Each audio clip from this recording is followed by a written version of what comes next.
So ito na yung floor tile sa ground floor ng bahay. Nag-start kami dito sa center of the house para makuha namin kasi pahaba yung tiles eh. Then ayan na. Itong portion na to, yan yung kitchen. Sa right side niya, merong isang bedroom. Yung same bedroom.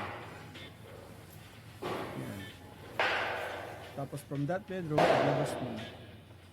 Labas ka dining area mo. Meron yung kitchen, tapos living room. Yung living room, mataas ang ceiling. Ayan na yung dining. So ito na siya. Ito na yung room niya. Paglabas mo, yan yung kitchen.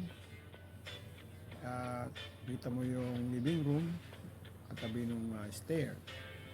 So ayun na ang finished product ng floor tiles sa first floor.